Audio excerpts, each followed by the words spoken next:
is up, guys? It's Traizel, and welcome to a video where I'm going to show you guys how to make a Minecraft server without paying anything for free. And before we get started, I just want to say if you guys enjoy this content and you are new, don't forget to subscribe and like the video if you did enjoy it. And let's get started. So a couple things you're going to need before you even get started making your own Minecraft server. First of all, you're going to need your own PC. For my sake, I'm going to be using Windows on my computer. You could do different OS systems. You could do Mac, you could do even Chromebook, or do Linux if you prefer that. I'm also going to need a decent internet connection, so that obviously you can run the server on the internet, preferably an Ethernet cable, so that we can connect your PC to the Ethernet to the router, so that you have a better connection, and then your server will have less connection issues and then will run better, as well as a decent amount of knowledge in coding, because when you run a Minecraft server and you're managing plugins, installing things, it does require a little bit of coding, and having that knowledge will help you out along the way. Now, one of the first things we're going to go over before I actually make the server here is what's the recommended amount of dedicated RAM I should have to a server?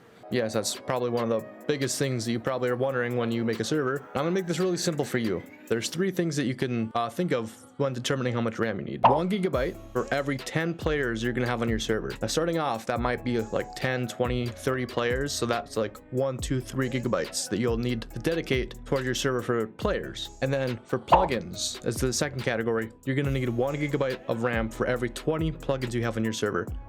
If you have 37 plugins, you want to round up to 40, and you'll need 2 gigabytes because you have 40 plugins on your server.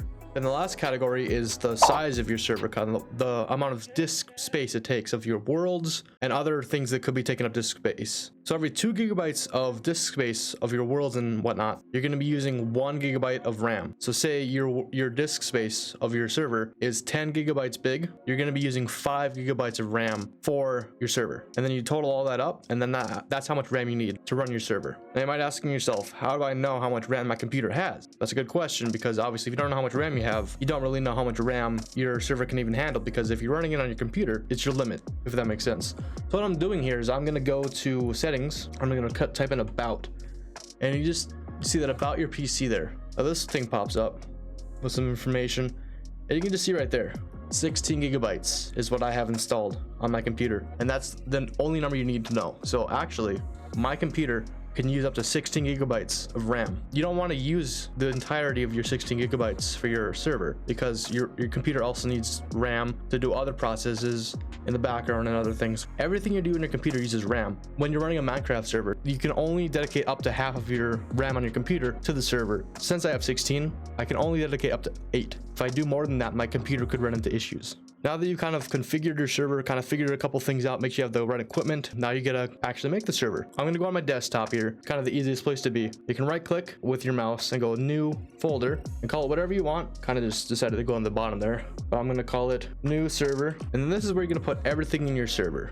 Everything that your server is and is going to be in this single folder right here. Now the next step is to download the recent version of Java. It's not necessarily required, but it's definitely going to help, especially if you have an older computer, to update to the current version of Java. So gonna have a link in the description to the download page for Java, so you guys can see this is what it should look like. You simply just click agree and start the free download, and you'll save it. And then after you save the .exe file, you just launch the .exe file, and it's going to ask you a couple of questions, and then yeah, this thing will pop up.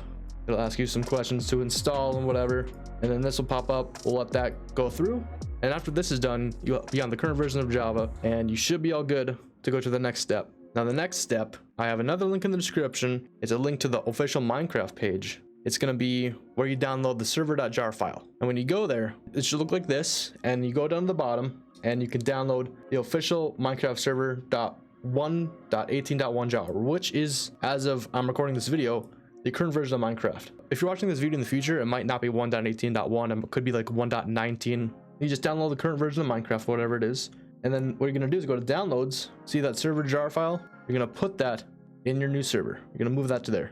Now I'm gonna open that back up, and you can see the server.jar is in there. Okay, once you have the server.jar file in the server folder, you should be able to double click the server.jar file or right click and click open, and then it's going to execute a bunch of stuff, start doing some crazy things here. And once it's all done, this is going to be the main components of your server just to start off. So first things first, we're going to open this eula.txt and we're going to set this to true. Basically what this is saying is we agree to the eula agreement. So Minecraft obviously has their set to rules, basically stating that like if you were to do something against the rules, and you can look this up too on Minecraft's website. For example, you can't like sell certain things on your website to gain revenue that would be something beyond cosmetics. If you were to not, being that this is the signature right here, that you could be taken down, you could be serving the consequences in a sense. So now that you have that set to true, you can double click this or right click and press open again, and it's gonna start doing even more stuff. So you're gonna see even more stuff going through. Now from this point, you could join given the IP, which would be your own IP, but other players can't. Someone who joins from a different city, a different IP, would not be able to join yours unless you do a thing called port forwarding to allow people to join your IP through theirs, I guess, in a sense. So what you do is you got to set that up on your router. If you don't know how to do that, I'm going to show you quick. So the easiest thing you can do, I'm going to minimize this and this. First of all, you're going to want to know what kind of router you have.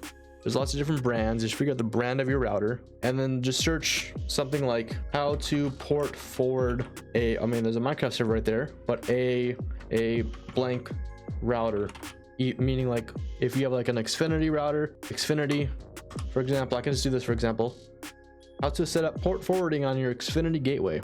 Maybe you have an Xfinity gateway, but you just want to figure out what kind of router you have and then follow these instructions. And I'm gonna do it for mine and then show you guys on my end.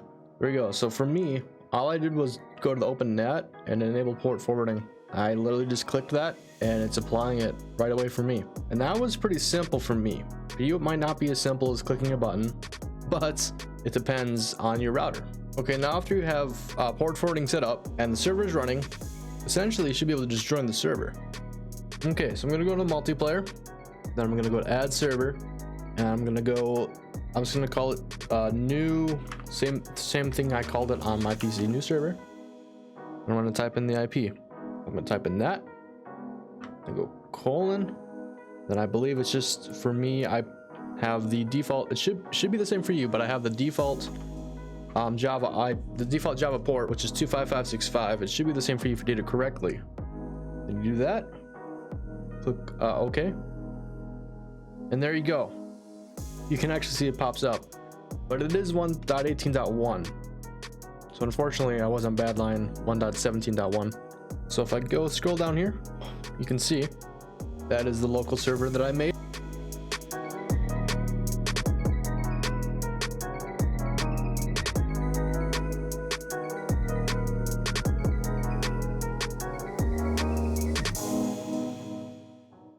So this is going to be a multi-video series I'm going to be doing. This video just goes over the basics.